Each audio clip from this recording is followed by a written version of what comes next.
Welcome to episode 17 of the Irish Fitness Podcast. This episode is brought to you by Fitter. Fitter is an online coaching platform for coaches and athletes.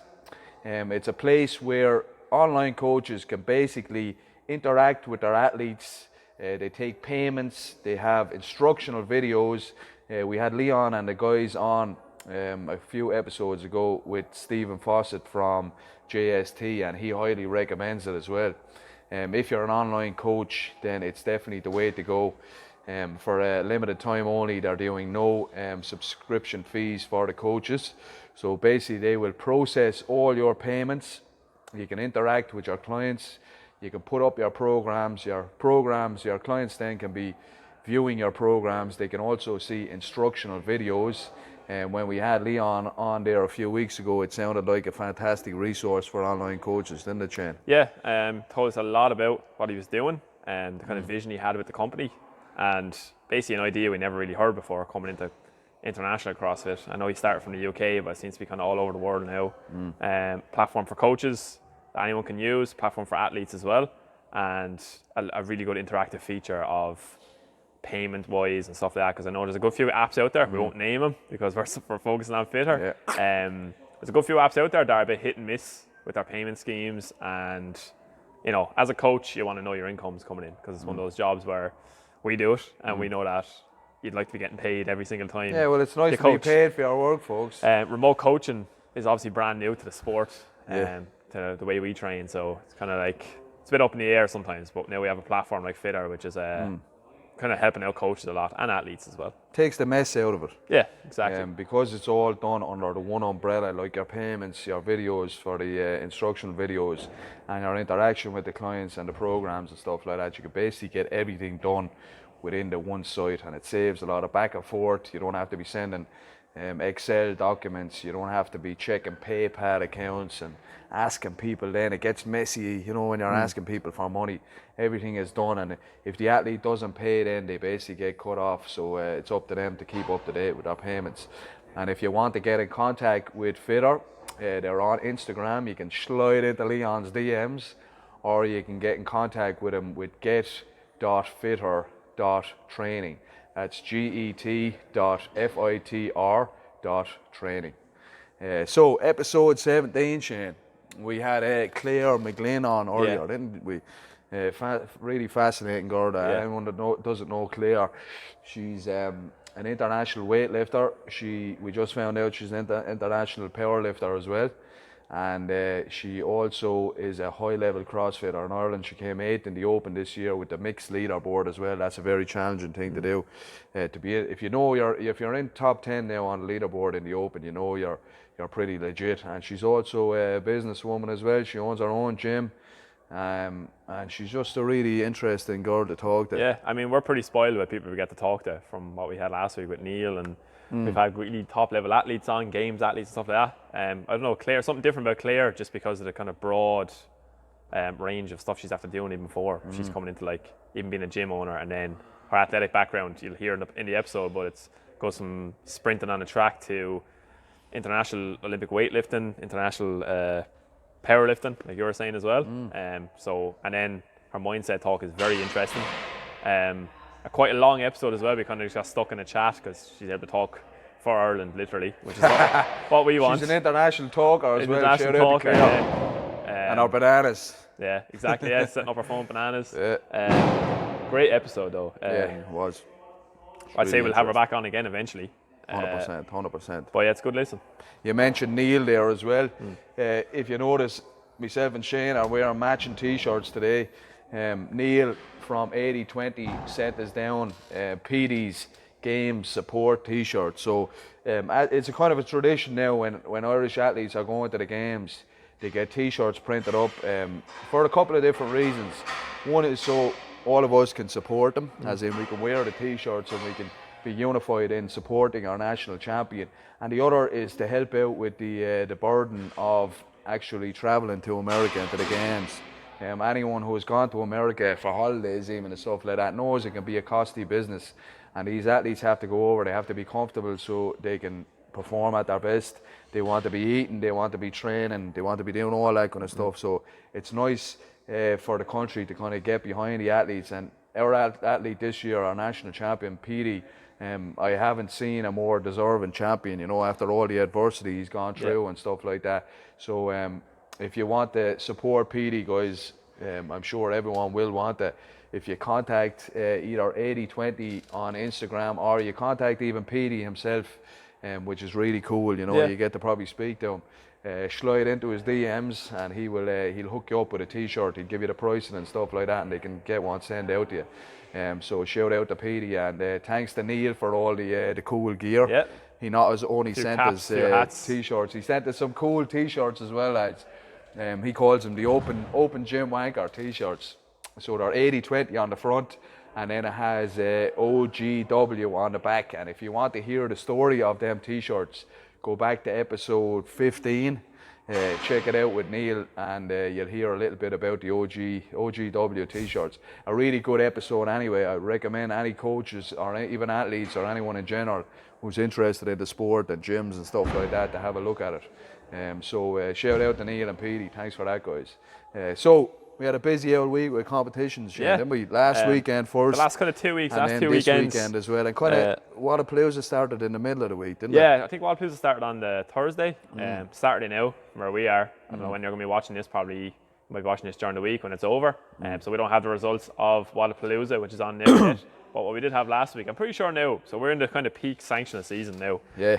Because the games are going to be in end of July, into August. So this is when all the sanctions are going on. So I think there's one just about every weekend. Yeah, it's crazy. Which, if you're into CrossFit and sport, it's fantastic. Brilliant. I suppose you can watch all the CrossFit you want. You can't unless you pay for Wodapolooza. Pay for Wodapolooza. It's We'll like talk pay-per-view. about that in a minute, folks. So Shane is going to give us a little rundown of the Norway CrossFit Championship first. So what we had there is not loads of Irish athletes or anything like that, but it's a brand new sanction. It just started this year.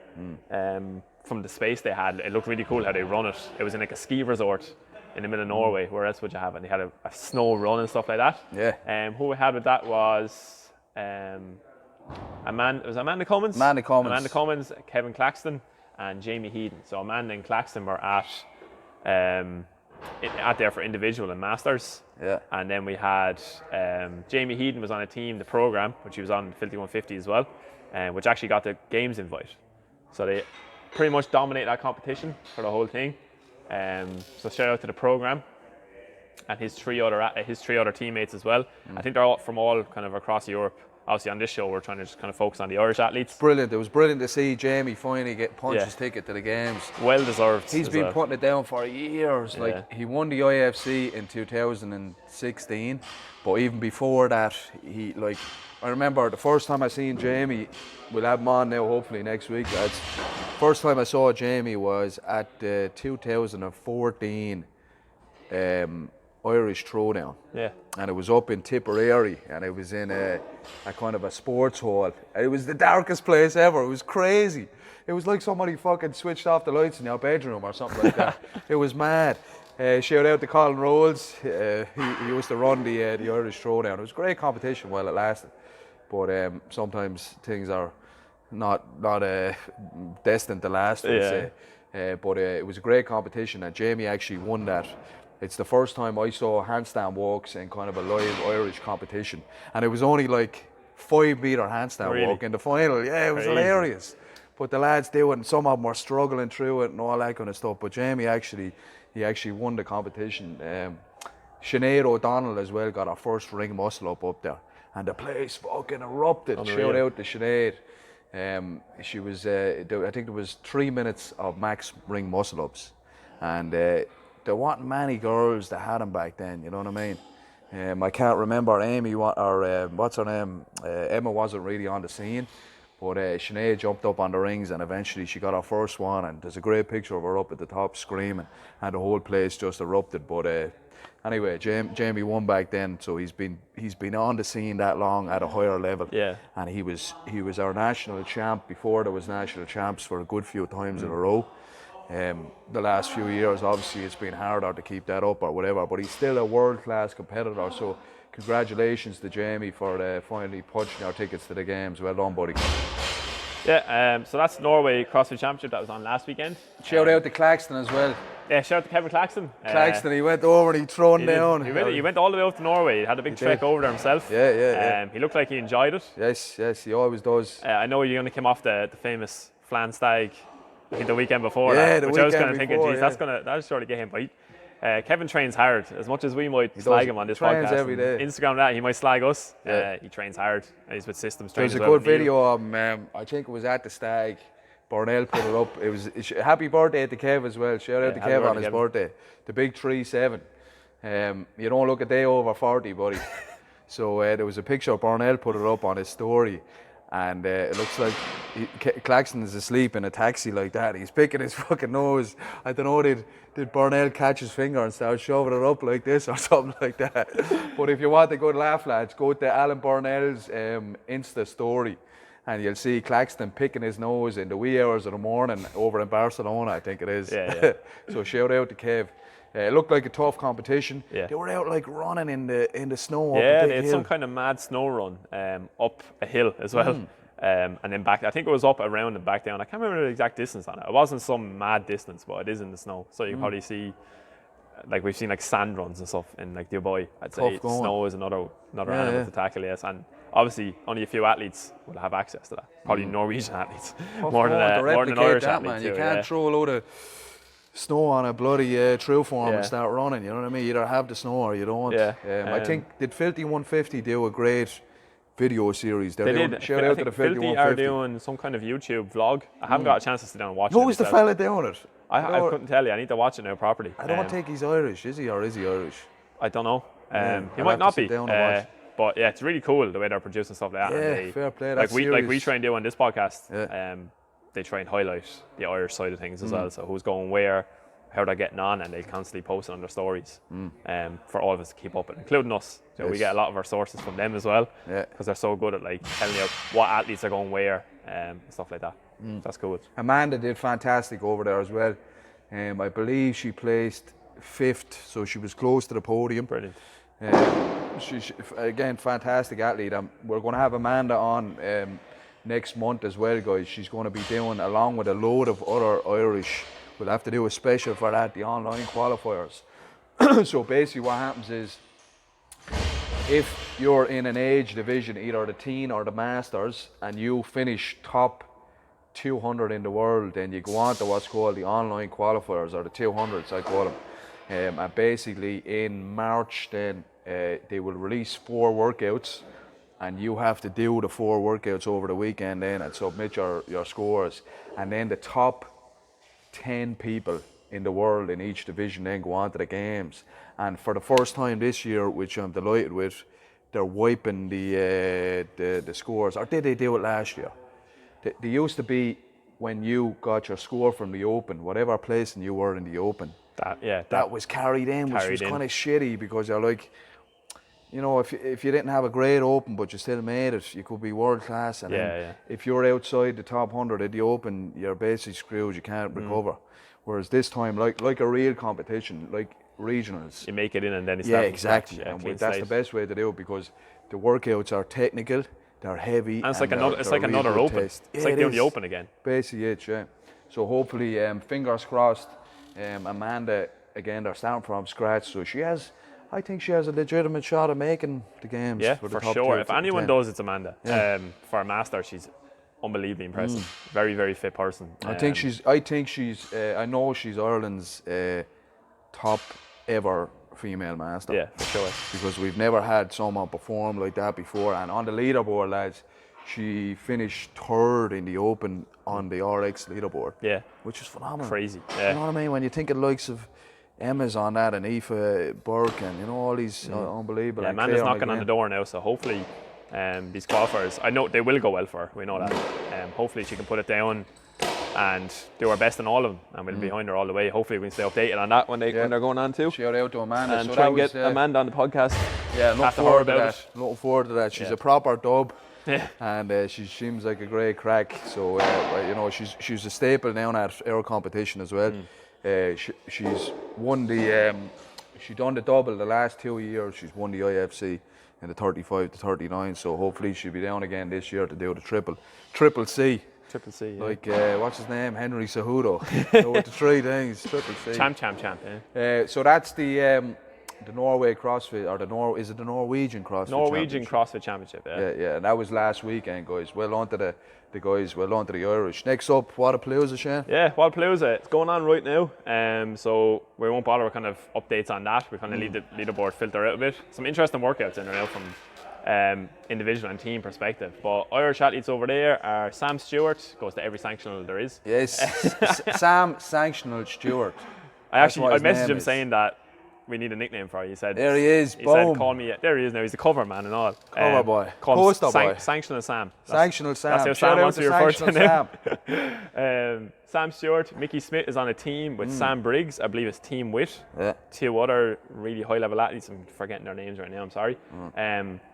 So Sam Briggs is a friend of the show as well. Yeah, shout out to Sam and Michael Mick. Welch is in the Masters over there. Again, he was on the show too, twice.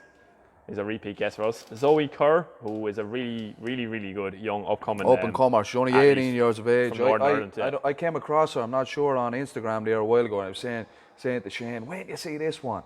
She overhead squatted 85 from the ground, I think, didn't she? Yeah. And then there's another video of her banging out muscle-ups on her Instagram. So these are the young girls that are coming up now, and I'm sure young fellas as well, like Patrick Lenihan, who we will see over the next couple of years when the kind of older crowd now, or the people at the top now, start to decline a little bit. They might pop into the Masters, but I think the likes of Zoe Kerr and the rest of them, they're really coming up. But she's a phenomenal, to have that kind of strength at that kind of age, and I'm not saying that, but she's a girl, you know what I mean? So a girl that's squatting 85 from the ground is amazing. You can't make it up. It's I don't know if I'd squat 85 from the ground. That's why, overhead squat. It's funny, like, men have such egos, especially when it comes to lifting and stuff. So when we look at that, we're kind of like, I don't want to see this. You know, it's really impressive as an athlete, but you're kind of like, most men probably don't want to be looking at that because they just feel ego. It is demoralising. Do you remember what that's a compliment in the best way possible. So we listen. What Neil was talking about his master who squats 110.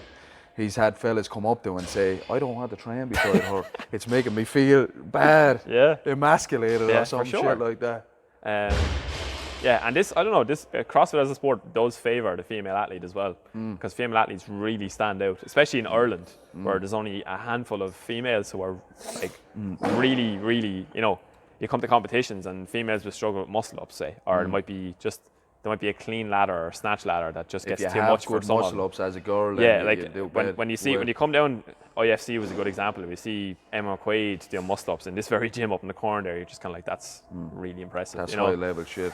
You might walk past a man then doing them, and it's like whatever, that kind of thing, you know. I suppose in terms of male female, there tends to be a bigger pool of males in strength. Upper body pulling strength is obviously a big thing, exactly. You know. Exactly, but because obviously physiologically we're different, males tend to carry more muscular tissue in their upper body. So they have a better time with pulling movements and stuff like that. So those legless rope climbs and ring muscle ups, bar muscle ups all tend to kind of favour the men. So when you see a woman that's really legit, it's extra impressive. Yeah, especially I can't wait to see where that girl at goes that young over age. the next. I think she's 18. We might try and get her on. So if you're listening, we might give you a buzz and we'll see. Can we get you on sometime? Yeah. Who else have we over there, Shane? Tracy McGee, who's someone I didn't actually come across. I think she's based out of America. She's on the Irish leaderboard in the Masters and she's competing. I think it's, not to give away her age now, I think it's in the 50s bracket at Wodapolooza, which is super impressive. Shout out to Tracy McGee. Wodapolooza is one of those competitions that's just like, it might be the most impressive sanction in the world. That's not like an event in the world. That's not the CrossFit Games, because CrossFit Games obviously has loads of backing behind it. An organisation, it's been on for years. You know, we always talk about how long CrossFit Games kind of been around. It is a young sport, but 400 G's, I believe, for the prize money. Yeah. So, but Wodapolooza, the amount of divisions Wodapolooza has and how it runs, like you know yourself, you've run a competition with a good few divisions, but I can't imagine the amount of athletes they have in each division. Like from like adaptive athletes, people in wheelchairs and people missing limbs. And, the more divisions you have, the more complicated the process is, because you're looking at different workouts, different weights, different logistics for each division. Obviously the different leaderboards and stuff like that. So by opening up, like with the IFC, I want to give as many people the opportunity to podium as possible. So in the IFC, we have 50 something podium athletes, and we have about 270, so about 20% of the athletes in the IFC will podium, which is good for them because again it gives you something to shoot for. Yeah. It's kind of cat in some competitions. Now it is what it is, but you go to a competition and out of 500 athletes only, you know what I mean, 10 of them can podium or whatever it is. So it's nice to give people, in all the other sports you have them different divisions. So that's what we tried to do with the IFC, and I think Wodapolooza tried to do the same. You know, they tried to give as much credit for where the people are at. So if you are a certain age, it's not just 35 plus, it's 35 to 39, 40 to whatever, and then 50 plus, which is fantastic. Like the open structure like as the well. open, like the open. You're giving as much credit to the age as possible, so you give as many people an opportunity to compete against people their own age. Exactly, and like it's just that adaptive athletes one is just more impressive. That's mad. I can't imagine like the prep that goes into that. No legs and everything. Yeah, exactly. Which is obviously becoming more prominent in the sport now. It's CrossFit is one of those sports where a lot of people, I wouldn't say everybody can compete in it, but a lot of people can get involved in CrossFit and do something. Just from that guy Kevin Ogar hurt himself doing a snatch, ended up in a wheelchair, I think spinal cord injury, and never stopped doing CrossFit. You know, just kept training. No excuses. And going to start this whole revolution, would you say, with adaptive athletes. And Wodapolooza kind of highlight that, which I think is brilliant. But they just have so many stages by the looks of things and what's going on. And I was keeping up with it's a festival, isn't it? Arm and Hammer TV on YouTube. Really, really good, informative. Really loves CrossFit. Loves CrossFit as a sport. And there's people like him and Craig Ritchie who will cover, Team Ritchie on YouTube. They'll cover the sports side of things, the athletes and stuff like that, kind of like we do here. On an international kind of way, and they go to all the sanctions. But they were kind of just highlighting, Armin was highlighting just how impressive Wodapolooza is with everything going on over there. So serious amount. I think there's something mad, like 50,000 spectators or something crazy. stupid like that. It's basically the CrossFit Games. They're going to the CrossFit Games, and they do it in downtown Miami as well. Yes, which is really crazy. Looks class. I'd love to go. Another athlete we have to mention, lads. It's a little bit closer to home for us. Is Mr. Johnny Flynn. Johnny travelled over to Wodapolooza to compete in the intermediate division. Yeah, I believe so, yeah. So Johnny is a staple here at CrossFit Waterford. He's part of the furniture. He definitely is. He lives in here. We're all friends with him and we love him to bits. And he volunteers at competitions around the country and stuff like that. And the other day, it just popped up on his story that it showed the plane going to Miami, didn't it? You know, when you're on the plane, it shows you the kind of plane path, the direction the plane is going. So Johnny just put that up, and it turns out he went over to Wodapolooza and he's competing over that. He gives a little update on Instagram as well. He's at the meeting every games athlete you can think of. What's his IG handle? Johnny CrossFit 11. Johnny CrossFit 11, lads. If not, Johnny CrossFit, we'll put that in the show notes if you don't have that right. Definitely so check him out on Wodapolooza. But he just gave an update on how the weekend went. He said the heat over there got to him when he was working out, but he didn't really go there to obviously place or anything like that. He just went there to enjoy himself. After flying all that way, that's the way to do it. If you know Johnny, a real big fan of the sport. So shout out to John for going over there. Absolutely. And that's basically it for Wodapolooza, lads. As we said, we can't give you any final updates on it because this is Saturday and we can't tell the future, so we won't be able to do that. But I'm sure it would be a good race. I'm looking forward to see how today and tomorrow plays out between Sigmund's daughter and Toomey. Yeah. That's going to be class. They were drawn last night, I believe. Yeah, I think... Is it a 4-day one for individuals then? Yeah, 4-day. Thursday, Friday, Saturday, Sunday. Because now the first one they had that loose workout, the hero workout. You had to wear a rucksack. 20 pounds for men, 14 for women, and do the muscle ups in that. I think Toomey took that. And then last night they had a really interesting event. Yeah, that was a really good event. So it was elimination. I think it was every round 30 calorie bike for men anyway. Could have been lower for women. And then overhead lunges. Something like, I saw Sam doing it. Sam sent it on that. He was dancing. He was crossing his legs and everything. We'll have to get you on Dancing with the Stars or something. It looked like, I don't know, it looked like upwards of 80 kilo overhead for men. And it's about 60 for women, or 55 for women or something like that. So that's a super cool workout.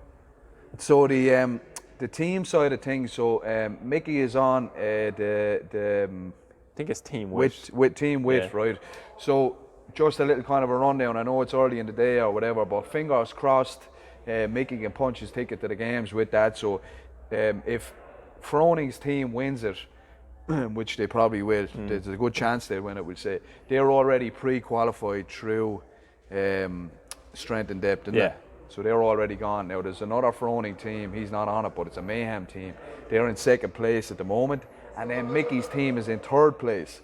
So fingers crossed, we could be seeing another Irish athlete now going to the games. Hopefully get in there. I think Mickey will get in somewhere. Yeah. I think it'd be very hard to keep him out of it. And Briggs hasn't got a place yet, so she hasn't. I don't think so. I don't think she has to the Open anyway. And then I didn't see her that many sanctions either. So maybe she might be looking to go team. On the team. She has a reputation of kind of like, she'll go on a team, help that team qualify just because of the way it works. She did it with JST as well. Because it's a great fucking teammate to have it. Sam Briggs, one of the most experienced athletes. JST are over there as well. Shout out to Steve and the lads. Yeah. Friend of the show. JST are there as well. So hopefully Mickey, I think he will. It's not really hopefully. Mickey will get in somewhere. He will. Between now and then. We have hopefully he can get in now and he has all that time to kind of train and sort out what team he's on and stuff like that. Deadly. All right, so guys, that's pretty much a wrap for what we had to talk about Wodapolooza and the Norwegian Championships. Up after the break, we have Claire McGlynn on. So today's guest, we have Claire McGlynn. Claire is an international weightlifter. She's also one of Ireland's top CrossFitters. She also owns her own business/gym, and she was the first lady ever to clean and jerk 100 kilos, first Irish lady in competition. So Claire, how are you doing? Thanks for coming on the show. How are you? Thank you. Good stuff. Hello, thanks so much for having me. Really appreciate you coming on this morning. We know all the gym owners are busy and all that kind of stuff, so we really appreciate you coming on. I'm sure you have a busy day ahead of you, being Saturday and stuff like that in the gym. How's things anyway? How's training going and how's the gym going and all that kind of stuff? Yeah, great actually. I'm actually just up in Donegal at the moment, so you got me on my holidays out of bed. Oh, very good. But, my apologies. Thanks for getting up. Stop. It's grand. Yeah, everything's great. The gym's going really well. Training's going well as well. It's hard to get in sometimes, but it's still, there's no injuries. That's kind of the main thing all the time. At my age now, we're just going to try and stay injury free, I suppose. How old are you, Claire, by just out of curiosity? 32, nearly 33. You don't look 32. You don't look 32. And hey, you'll be coming close to the Masters soon. Then have you got any plans for that in weightlifting or CrossFit? I'm sure you're looking forward to it. No, I actually haven't. I'll need to look up the different records and stuff in weightlifting. I don't know who holds them at the moment. I think Aoife McNeil, one of my mates, she'll turn a master before me. Okay. And then I'll have to chase her down. It's funny, isn't it? Like in CrossFit at weightlifting, you actually can't wait to get older. I know that most people in life are they're wanting to stay the same age. But I know that when I was coming up close to that 35 division, I was there, yes, I can't wait to actually become a few years older. And now that I'm coming closer to the 40s division as well. Get easier. Yeah, well, look, you're taking yourself out of a bigger pool and you're competing with people that are older than you, basically. You know what I mean? Because if you're hitting the 35s, then everyone in that division is older than you, except for the people that were born on the same day as you, if that makes sense. Do you know what I mean? Or the same year as you. Yeah. So it is a nice kind of a thing. Shane doesn't need to worry about that for a while. I think everyone's getting stronger and fitter as well. So like 35 used to kind of be like, 50 or whatever. No, ages ago. But now 35, a lot of people are kind of, especially in this sport because it's so new, a lot of people are only kind of peaking in their 30s. 30s. So it'll be interesting to see the changes, definitely. Yeah, it's good to see. I love the fact that we do have options after, like, coming out of your prime, we'll say. Like, the way traditionally we'll say that athletics and all that kind of stuff, weightlifting, you're basically in your prime in your early 20s, mid-20s. That's when you kind of hit that peak. But it's 100%. Nice to see in CrossFit and stuff like that, it caters for people coming into their 30s and into their 40s and 50s. We were talking to Neil Laverty there last week, and he said he has a girl 55 years of age. Yeah. She's power cleaning 80 kilos. I heard that. And she's squatting fucking 110. Isn't that amazing? It's it was front squat, wasn't it? Was it front squat? Front squat. Yeah, it could have Jesus been, Christ. I think so. I Yeah. think he said front squat, yeah. Shout out to Because Neil's goal. Like, it was mad. Yeah, it's crazy. It's Yeah. crazy. Well, She has no was it Instagram. Joanne or something? Yeah, I think so. Joanne. Shout out to Joanne. And Claire, so you weren't always a weightlifter / CrossFitter. Do you want to give us a little background on your athletic past and what you did in the past as far as sport and athletics are concerned? Yeah, so I was a sprinter. I did athletics from when I was in a club from when I was about 10 or 11. And I started off in sprinting. So in athletics at that age, sprinting is like when you're competing with like 100 and 200 meters. And then as you grow older, they allow you to compete in the 300 and then eventually the 400 meters. So that was the 400 meters ended up being my main event. I kind of liked the sort of long speed endurance ones. I wasn't fast enough, I'd say, to be good in the 100 or the 200, but the 400 I was able to hold on and to hold my speed, I suppose, and die. But yeah, so that was 400 was my main event. Competed at that in a club in Dublin, and also competed for college as well when I was in Trinity. So I was captain of the club in there as well. So got really involved like in athletics and kind of coaching and stuff as well when I was in college as well. So yeah. Nice one. And how did you stumble across? Was it weightlifting or CrossFit you started first? It was weightlifting first. Well, it was kind of both of them. So in athletics, we were training obviously really hard, like every day, and in around 2008, it was October in 2008, I injured my hamstring, so my left hamstring. I tore it off the bone, the hamstring off the bone, but it was kind of, it wasn't fully off the bone. It was just like torn tendons, and it was just misdiagnosed for a while. At that time, it doesn't seem like that long ago, but sports science wasn't really that advanced, and it was misdiagnosed. I was kind of still trying to run on it, like try to get back. I was told I could get back to training, but then in the end, after about 3 years of rehab, I went down to Ger Hartman down in Limerick, and it was a guy that he works with, Ger Keane, and they have a big clinic down in the Limerick University. They ended up sorting me out between them and the Santry Sports Clinic. I finally kind of got it sorted. But it was kind of in those 3 years when I was doing the rehab that I really built up my strength, and because I wasn't able to run anymore, I was like in the gym all the time. I was in the pool like around runners, like doing like running workouts, and I was on bikes on cross trainers. But my weights coach at the time, his name is Peter Boland, he was based in Trinity College. We kind of were looking at loads of different, CrossFit was kind of coming about, so we were looking at different workouts online.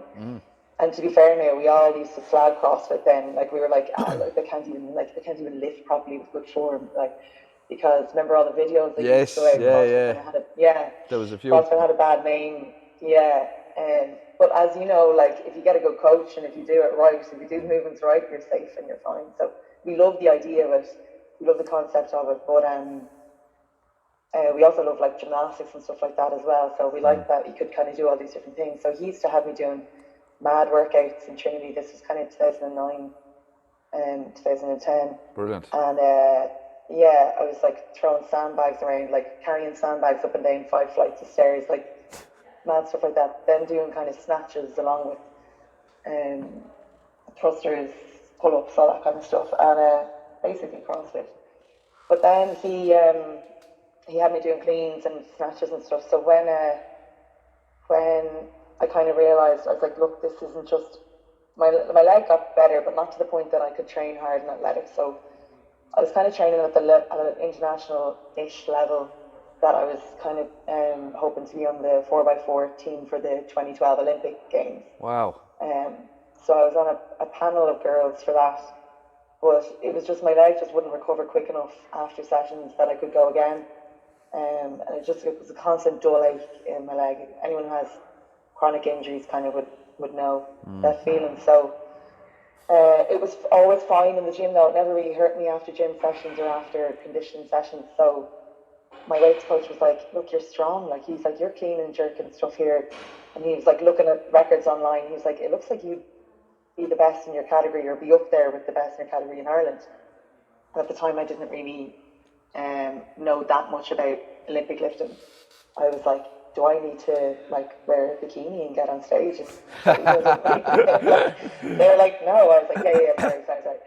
So I knew then that it was the weightlifting from. I used to always watch it when it was on TV at the Olympics. So I loved watching it then.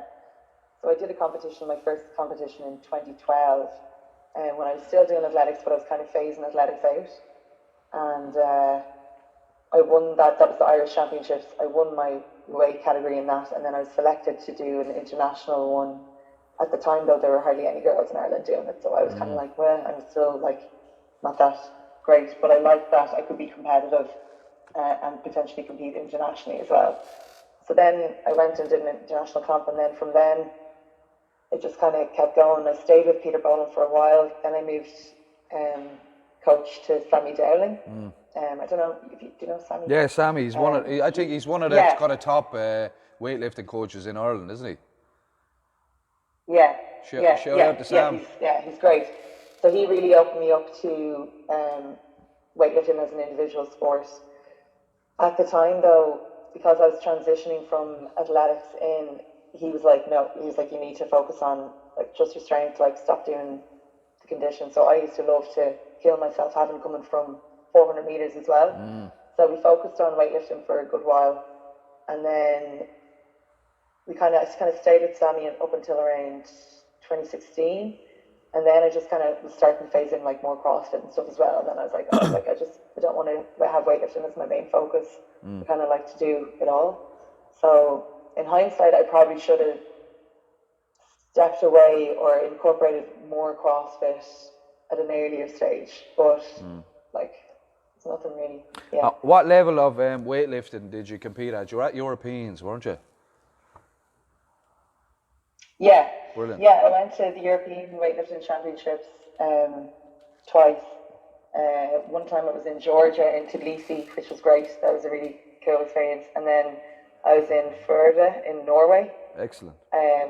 Which was unbelievable. Yeah, that was a great trip. And there was a good crew on both of those trips. And then I qualified the year after that as well, and that was in Croatia, in Ziget. But I also qualified that year.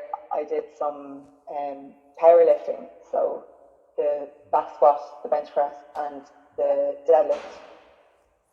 And I competed at the European Championships in powerlifting, and then the year after that. Brilliant. Watch your bench, Claire. Watch your bench. Watch your bench press, the most important figure of all. Bench press is shite. Can I say, Kirsten? Go on. Yeah, bench press, we don't give a fuck about Kirsten on this. 70 kilo. That's pretty decent. That's really good, actually. No. I hate to say it, right? Levers. Like the bar takes 10 minutes to get all the way back up again. And they're quite strict with it as well. You have to kind of pause at the bottom, don't you? And like lift it off and stuff. You have to pause. Yeah. That's good. That's a good number. So, no, it's really strict. Yeah. And what's your all time? So some of the girls at that competition, they're insane, and like they get such an arch in their back that then the distance of the barbell is literally like they're literally like down and up, whereas I was like ages. Like I think for females, and I've seen males do it as well in powerlifting. I love powerlifting, and I love the three movements, but I think it's a bit skewed. I think it's a test of spinal flexibility as well as upper body strength in the bench press. Yeah. You know what I mean? It's how much can you hyperextend your spine and how much can you elevate your chest. And then if the girl has, if she has a super flexible spine, then she has a huge advantage. Whereas if you don't have a flexible spine, you're at a disadvantage. I think they should make it something different, that you have to have a flat back, possibly. What would you think of that, Shane? I think that might be stopping it, though, from the Olympics and stuff like that. Like, people say, like, people don't want to CrossFit in the Olympics, and I totally get that, but people are always complaining about powerlifting and where that's going to go as a sport. But like, standards are kind of skewed in that sport as well, and I'm sure powerlifters know that, as it is in our sport. Yeah, the bench press is a funny one. Weightlifting is like, Olympic weightlifting is so straightforward, as in it's it's a really tough sport, but it's you're doing three Get three the bar lifts. over your head. Get the bar over your head. It's either a clean and jerk or a snatch. You get 3 of each, and that's the standard. You know, once it goes over your head and you stand up with fully extended hips and limbs, then you're up. Yes. Whereas the powerlifting is, people are doing sumo, people are benching in a certain way. Yeah, you know? there's a lot of different kind of styles to it, isn't there? Yeah, exactly. And did what was your squat and your deadlift, Claire? What was your max squat and deadlift? My max squat was 145 and my max deadlift was 172. Nice. You would have won the deadlift event down here then last year. We had a 1 rep max deadlift in the Irish Fitness Championships, and I think Emma pulled 170, and so did what's the girl from for Performance and Fitness Academy, Michaela Gill. Yeah. So Michaela pulled 170. Michaela, yeah. The two of them pulled 170. So if you had your 172 down here last year, you would have won that event. Super impressive. I doubt I would have had that last year now. No. Because basically then when I went to that competition, that Europeans was on in the Netherlands for the powerlifting one. It was the same time I had just opened up the gym, so it was 2017. And I opened up the gym basically the week of the competition. So I was fatigued and everything. You know yourself, like you're stressed out, but in my head I was like, oh yeah, I'm fine, like I can train away and I can push myself to the max. So I went to the competition, did my squat. I think I did 142 or something at my bench. I think I actually only got 68 maybe in that comp. And then I did 162 deadlift, and I did 168, and I popped both my hamstrings on the deadlift. Oh, Jesus, Claire. When you say pop, did you tear them or what did you do? Yeah, it's like I tore both of them. It was the same area where I did it before. The two of them just popped, like, so I kind of hyperextended. I went ass first rather than still pushing through my quads. Like, so I extended like my hamstrings up, and in my head I remember being like, oh, it feels kind of heavy, and I was like, shit. So I just shot my ass up in the air. They both just popped. I dropped the bar, and I think loads of people, it was being streamed, I think loads of people at home thought that I wrecked my back, but it was my hamstring. So then James, what's he called, Hanley from RevFit, is that the name of his gym? James Hanley, and he literally carried me off the platform, and then I was in absolute agony then for weeks. I couldn't walk properly, and I had to go home and like look after my new members and coach and everything. I couldn't even walk. It was awful. That's the last thing you want, and your last lift of the competition as well. Yeah, I know, it was last lift stuff. But I suppose that's the difference between powerlifting and Olympic lifting. Like powerlifting, you're at your absolute max, like on for your strength. So like you're so much closer to injury than you would be on a Olympic lifting. So a lot of people think that Olympic lifting is a lot more dangerous, when it's actually not. Like if you can bail out from the bar, you're fine. Yep. But in powerlifting, you're a lot closer to injury as well. So if I had to choose, I would definitely choose Olympic lifting. But having said that, powerlifting was a lot of fun. Like, really enjoyed it. But then that meant that I wasn't able to go to the third Europeans, which was in Croatia, for Olympic lifting. Okay, so the injury in the powerlifting competition then held you back from competing in the third Europeans. Yeah, and it was actually in the middle of the Open. I was doing the Open at the same time that year. So that was 2017. Yeah. You were a busy girl, Claire, weren't you? Do the last two. Pardon? I said you were a busy girl. Stop. Yeah, I was too busy. I was like, it was stupid. Like if any of my members had done what I did, I would have just been like, what are you doing? Like, in my head, I was like invincible. And Claire, I know we talked a good bit about like your kind of peak in Olympic weightlifting and the powerlifting. Was there like a switch into CrossFit, or the CrossFit was kind of going on in the background behind all this? And did you make a switch into like competitive CrossFit, or what was that like? I think I always did CrossFit. I always did it as part of my conditioning, because I never lost that kind of hunger for the, I suppose, lactic acid, if that makes sense. Yeah. Because the 400 meters is like, it's horrible. The one lap sprint of a track, if people don't know what it is, and you're absolutely dying by the end of it. So I always kind of still try for that when if I was doing strength training, I still like to have like a blast of conditioning kind of within that. Within my week, I'd need it a couple of times. So I started transitioning. I don't even know. Like we used to do a little bit when I was in Prodigy with Sammy Down, and then as I started into coaching CrossFit, that's when I would have started doing more. So I worked with Elvery Sports for quite a while in marketing, and then I set up my own business in personal training in 2014, and that's when I probably would have started doing kind of more CrossFit stuff. I joined and started coaching in CrossFit 353 in Dublin, in Ballsbridge in 2015, and really would have started getting into like the real CrossFit training from then. So that was from 2015 kind of onwards as well, alongside the strength work. Brilliant. I always competed in the open. I loved doing the open. I thought it was a really nice way to kind of see how you fared against the rest of the world, and against yourself as the years went on. So I think I did that from 2015. I think I did 2014 as well. I did bits and parts of that as well. So competition wise, we did one competition when we were in when I was with Sammy. I did one in is it CrossFit Bray? No, it's CSP. Stuart Gilbert's gym where he was training. Is it CSP? Yeah, I think that's CrossFit CSP, isn't it? Or CSP. Sorry, CSP. And so did that competition and ended up winning it. Nice one. So then I was kind of like, oh, maybe I could be a bit better at this. And that's when that was probably 2014, 2015 maybe. Yeah. You're doing all right at CrossFit now, 8th in the country on a North and South leaderboard, which is even more challenging now. You know, we'd see girls and boys in the top 10 on the board a few years ago, and now they're gone into the top 20 because all the North has been melded into our leaderboard. So that was a serious achievement this year, well done. And what myself and Shane loved about it is you put up all your videos. You know, that's a brave thing to do in this day and age. A lot of people want to hide behind, not that they're hiding as such, but it's very easy to get judged in your gym and there's nobody watching, only the judge and maybe a couple other people. But you put yourself out there to the world and you still put on fantastic performances and stuff like that. So fair play to you for doing that. Was that like a kind of a thing where you just wanted to do it in your own gym and not go to another gym?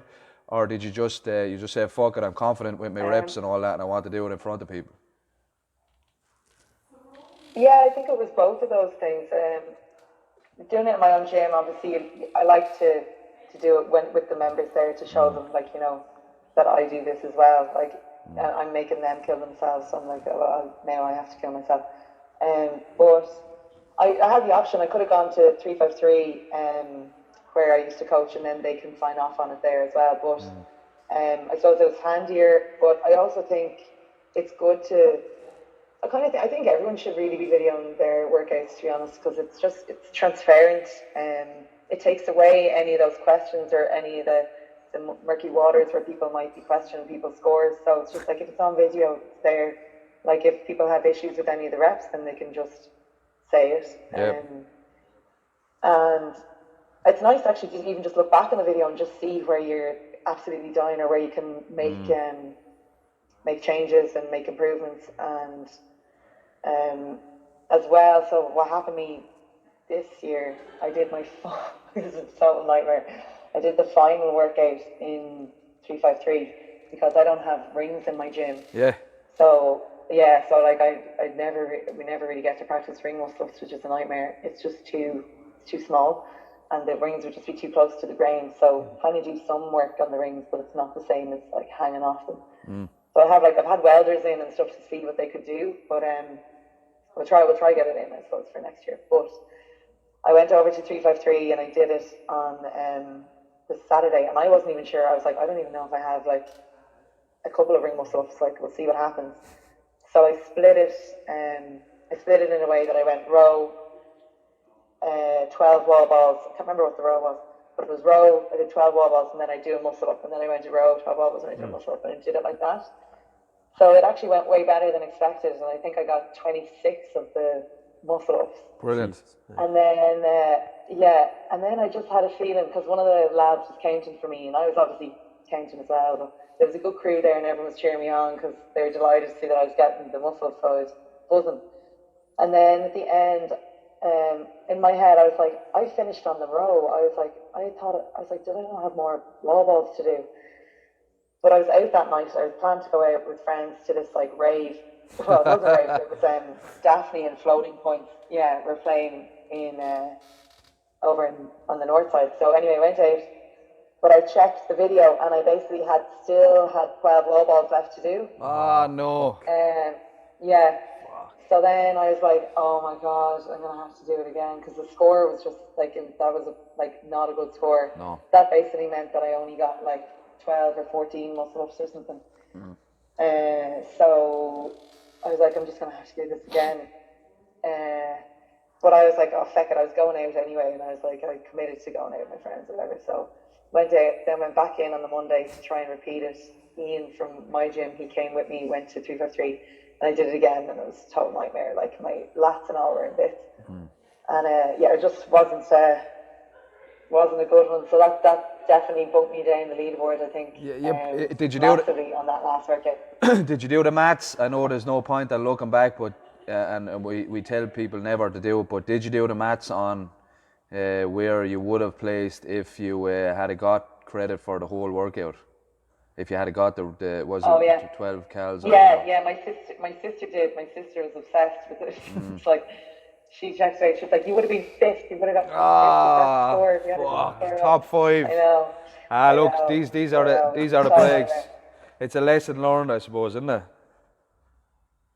Oh, totally. And it was my own fault as well, I should have known the way I was doing it.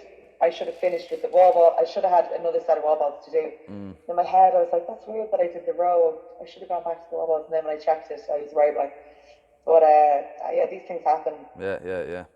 But you know, when you're in the mindset and you're just like, you can't count, you can't think of anything else other than what you're doing at the time. So that was annoying, but feck it. In that circumstance though as well, I easily could have just put in the score, because everyone thought that my score was the 26 muscle ups, so I could have done it, but you just I wouldn't have been able to live with that. There's no point. We've seen what things like that, where that gets people. It was very obvious this year. You probably heard about an incident that happened on the male side, but you can't. You have to be. As Shakespeare said, it was a bit of a mad one, wasn't it, Shane? Yeah, it was. I know, look, these things happen, people make mistakes and all that kind of stuff, but as Shakespeare said, you have to be true to thine own self, you know what I mean? So if you're not... Shakespeare. If you're not being true to yourself, then what's the point? Isn't that right, folks? Shout out to shout out to Shakespeare. That's a new one for you, mate. Quoting Shakespeare in the podcast. Yes. And as far as competing now this year, Claire, what's the plans? Are you going to do the Open in October, and have you got any plans for any live competitions? Yeah, I'll do the Open again, definitely. I'm going to do the Powerful Invitational, and doing that one with Andy Hickey. He's in 353. I used to coach with him. He's been a mate of mine for years. So the two of us are going to do the Powerful anyway. You have to come down to us as well. You're after pre-qualifying for the IFC, with your place in the Open. So you have to come down and you get your suntan on. It's the 3rd, the 4th, and the 5th of July. Yeah. 3rd, yeah. I'll put it in the calendar. Put it in the calendar. I have a wedding that weekend. I don't mind it. They'll understand. They'll understand that you have to come down to the IFC. No, I know. I actually did. I did have the competition in my calendar. So I'd love to go, because I've never been able to go to that comp. It looks great. Yeah. I love the track and everything. Yeah, it looks class. You'd love it. I promise that you'll be running. I promise you'll be running around the track, so that might suit you. I'll stop my hamstrings now. Jesus, don't say that. I know, it's still give it a go. But so I'll do that. And then another another guy, Barry Fitzpatrick, he trains with Shane Heaton. He was on to me to do this team qualification for a competition in the Netherlands. Okay. So Yeah, it's a team comp, but I think we might just try the qualifications and see how it goes for the crack. But yeah, that's it. I don't have anything else major. I might do a weightlifting and open comp as well. Leinsters are usually on around June or July as well, so I might do that for the crack as well. And that's kind of it. Maybe some other easy enough ones. But I want to do a competition for my members as well. I want to enter a load of them into a comp because they love it. They love doing it. You should bring them down to ours. We have scale divisions and stuff like that. But do you do boot camps up in your place? Yeah. We have a new. Sorry? Do you do boot camps up in your place? Like boot camp training, or is it just? Yeah, well, we actually do. My place is. Oh, sorry. Wait, as your banana fell down. I'm trying to keep it standing. Yeah, the gym. The way that we work in the gym is it's basically like a strength and conditioning program, but it's very similar to CrossFit, really. So they would be able for CrossFit. They'd be able to do scales and intermediate CrossFit comps, no bother. Okay, so we have both them divisions. If you're one only. So we only for like boot campy people, or no. There's the IFC. We have scaled and we have intermediate, either individuals or teams, and we were also running a competition for kind of more or less fitness class people. I'm not sure by the sounds of things it mightn't suit your guys, but it might. It's 2 weeks after that in July. We're calling it the. No, we'll definitely look at it. Yeah. Yeah, it's 2 weeks after. 2 weeks after. It's called the Irish Fitness Games. It's teams of 4, so 2 females and 2 males, and it will be very similar to a kind of a scaled CrossFit competition without the barbells, if that makes sense. It's a fitness competition.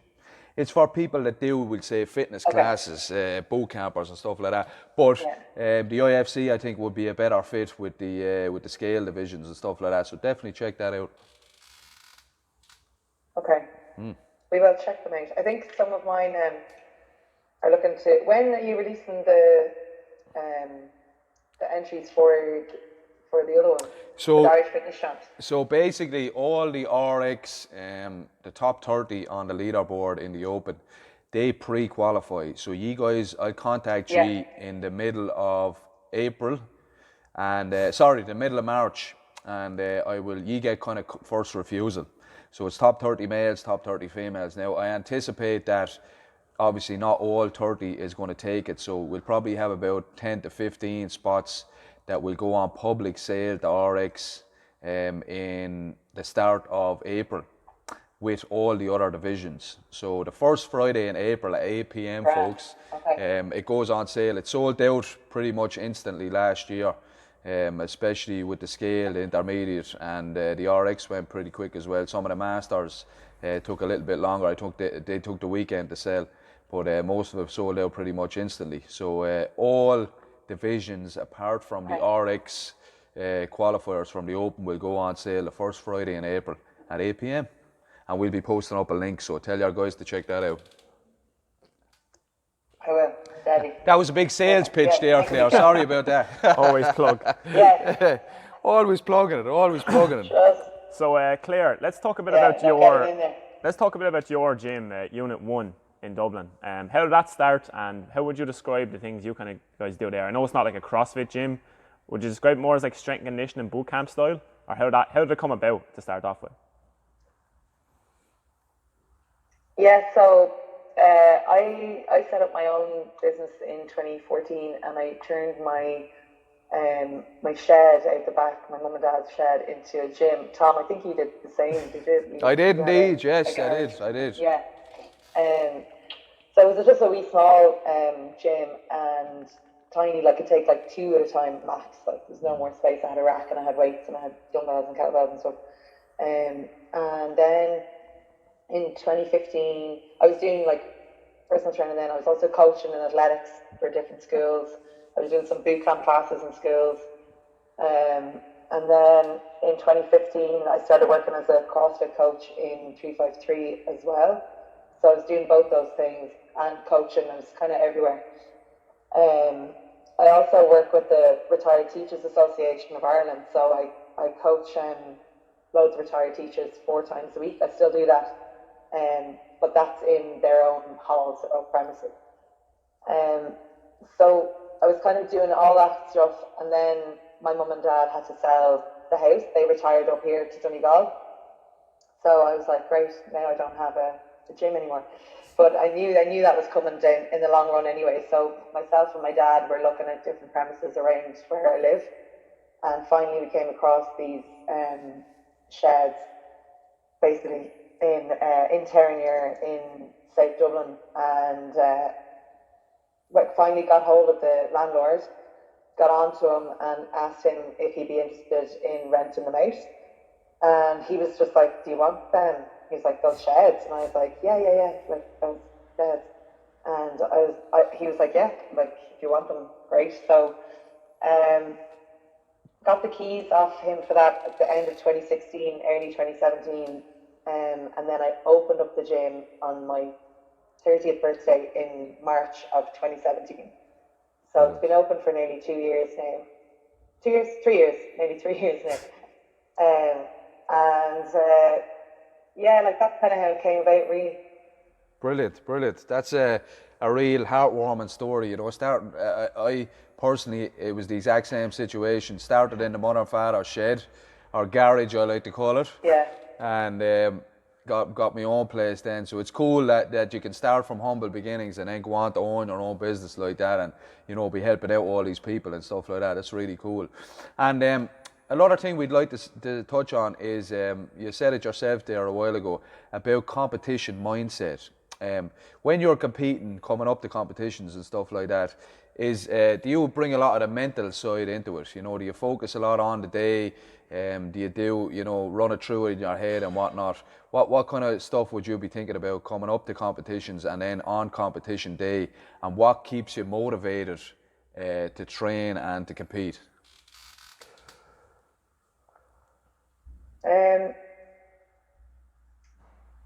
I suppose I've kind of always had the competition mindset from when I was a kid, because I was competing so young. I think it grounds you, because you're always striving to be the best, I suppose, that you can be, and to maybe potentially better your best.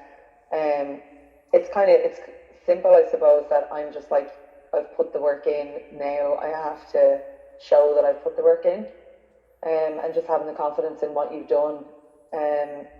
On a comp day in weightlifting, it would be very different. The actual competition part would be very different to, let's say, like a CrossFit workout, because it's one lift and one lift only. Like, well, you basically have 3 lifts of the snatch, and then you have a break, and then you have 3 lifts for the clean and jerk, and you have nothing more than that. So if you mess up all 3 lifts, then you can bomb out and you can get no score whatsoever. So you kind of need to go into that with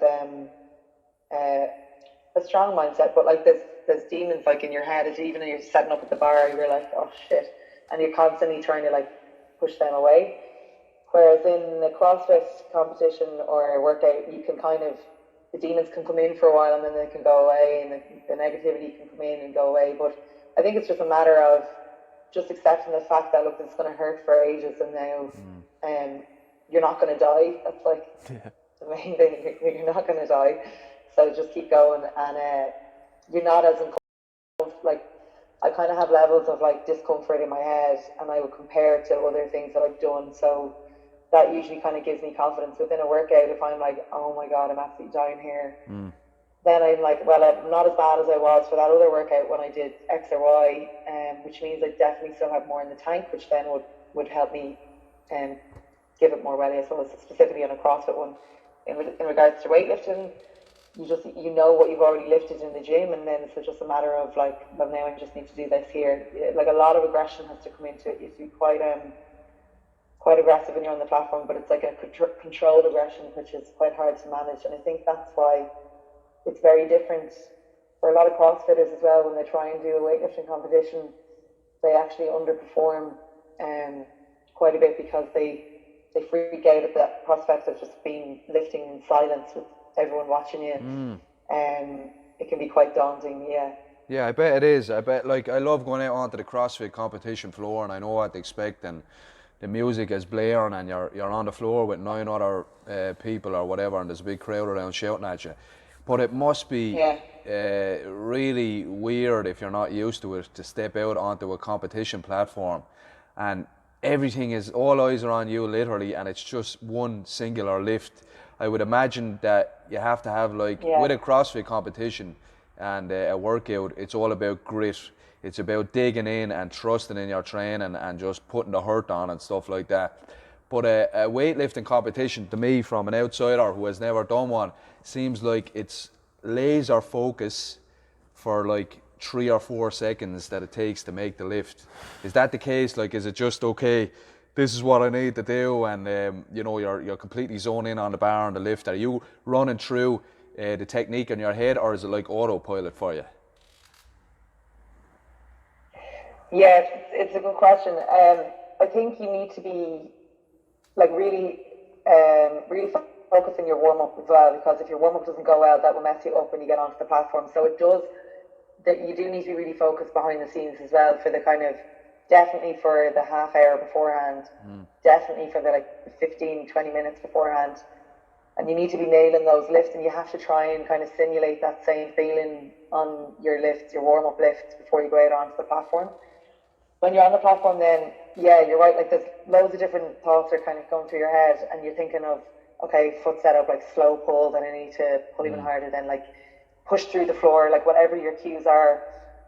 Like for me, it's always tight back, so if I sometimes lose my back in the middle of the lift, where I kind of switch off for a second. So if I can manage to keep my back on when I'm pulling under the bar, I can usually save it. But there could be loads of other things that I'm thinking at the same time. So what I say to, even just to my members as well in the gym when they're lifting, like if they have 1 or 2 things to focus on. Usually with newbies, it's just one thing. But for me, going onto the platform, I might say 3 things just as I'm setting up. And then before I lift the bar, it's usually just kind of like an aggressive thought, like I have to, like you just have to get this, like you have no choice, just nail it. An ex-boyfriend or something like that.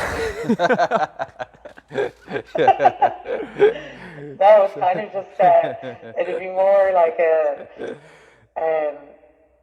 you've come this far, don't mess this up, because then you're going to have to work really hard in your next lift. Yeah. Like make it easier for yourself. That's kind of what I'm thinking of. I'm just like, don't make this hard for yourself.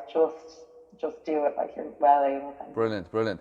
And Claire, also, like what we see in the gym business, definitely in Ireland, is most of the CrossFit gyms and the micro gyms are owned by males. You know, there's not as many, we'll say, females. There's a lot of female coaches and stuff like that. What advice would you give to a young female? So she's in college now at the moment. She's training away in CrossFit. She's dedicated. She wants to obviously be a coach because she's doing some degree or whatever it is.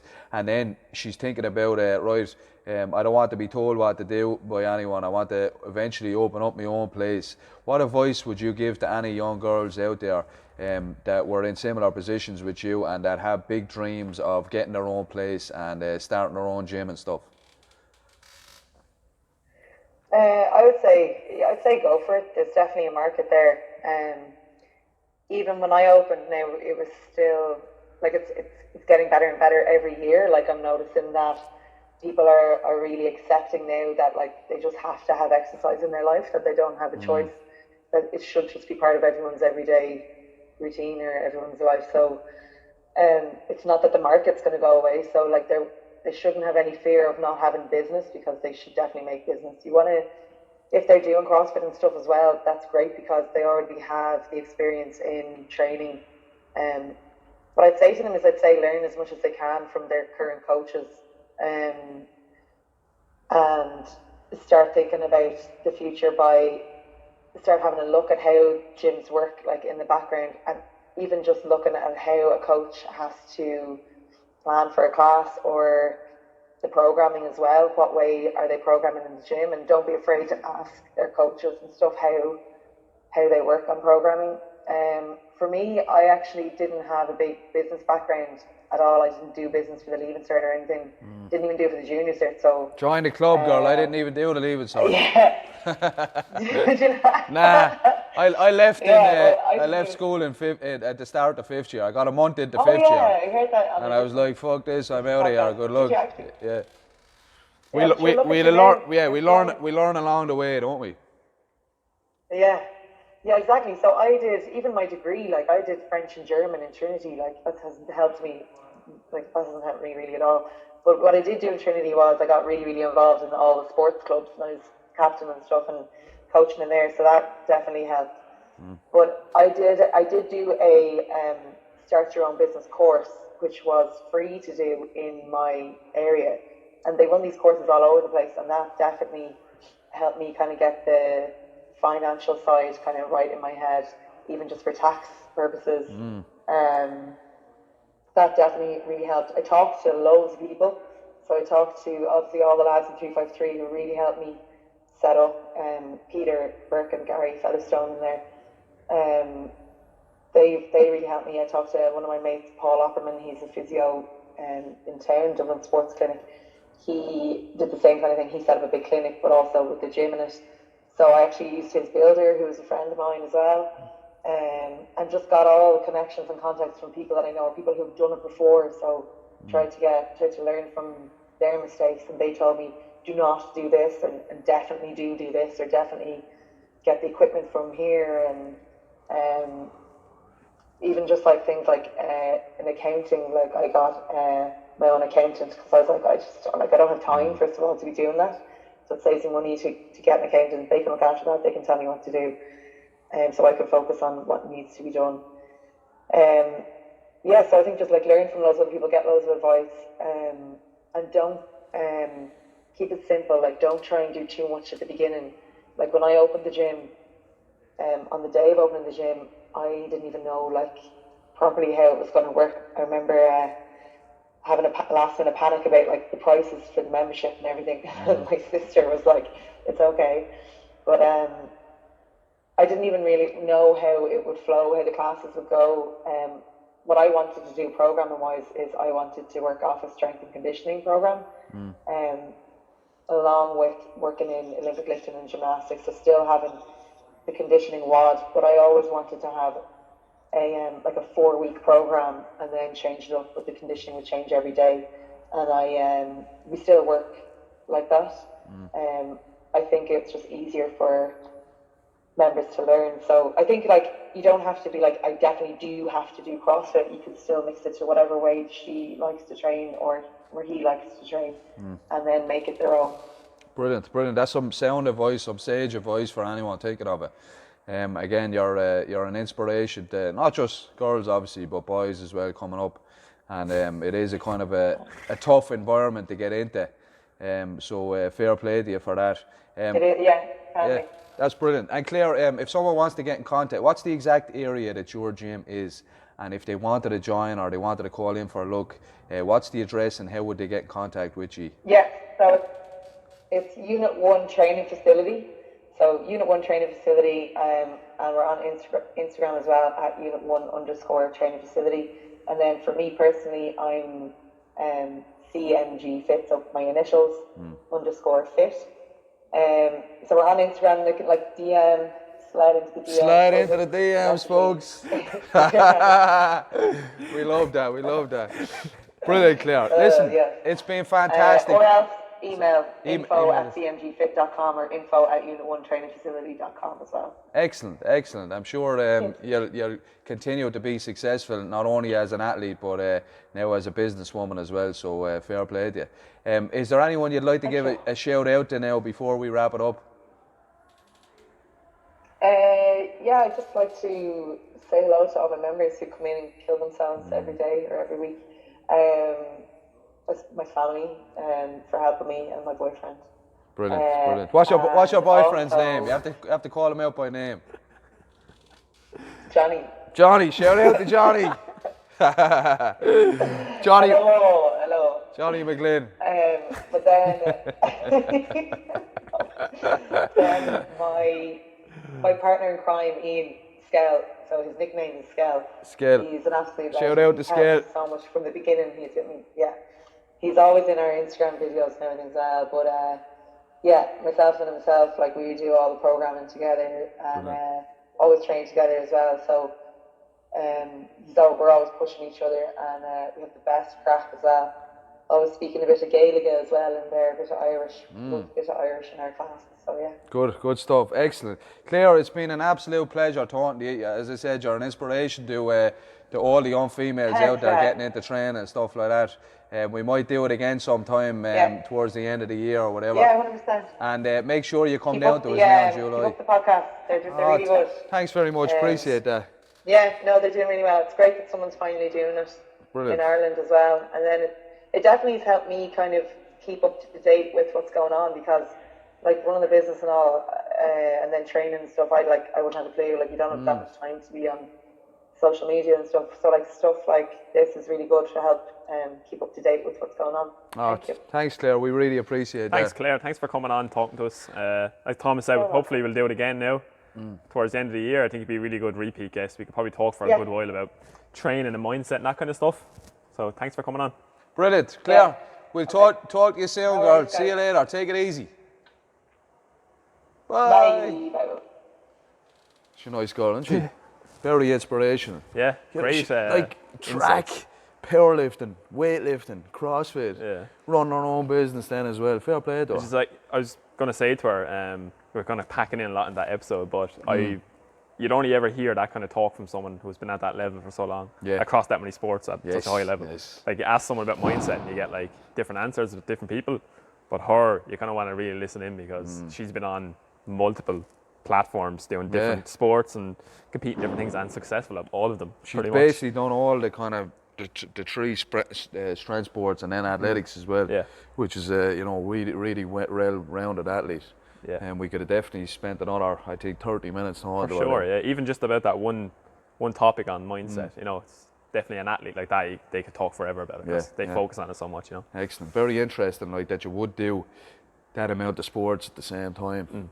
You know, traditionally, like a powerlifter is not going to be great at Olympic lifting, and if you do powerlifting, then it's going to slow down your Olympic lifts, because you're focusing on speed in the Olympic lifts, and then you're focusing on max strength in the powerlifting, and then throwing in CrossFit into the mix as well. Exactly. Yeah. Like she was saying, she always wanted that lactic acid kind of feeling, lactic threshold feeling. I think when they were training, no matter what she was doing, so that probably kept her background there. But all I always think of was your background plays so much into how you will get on in kind of like CrossFit and weightlifting. So she was a 400 meter runner, 200 meter runner. That's all. She's well able muscle fibers, put the hurt on herself. Yeah, which do well in strength sports as well. So maximum load and all that. So very interesting. Yeah. Good episode. Good episode. All right, folks. That's a wrap for episode 17, I believe. Ooh. Yeah, we're getting up towards that 20s, you know. And so next week we're going to have on, our next episode rather, we're going to have on Girfling, aka The Fridge, aka Owen Murphy. So that episode should be dropping sometime next week. Until then, take it easy, folks.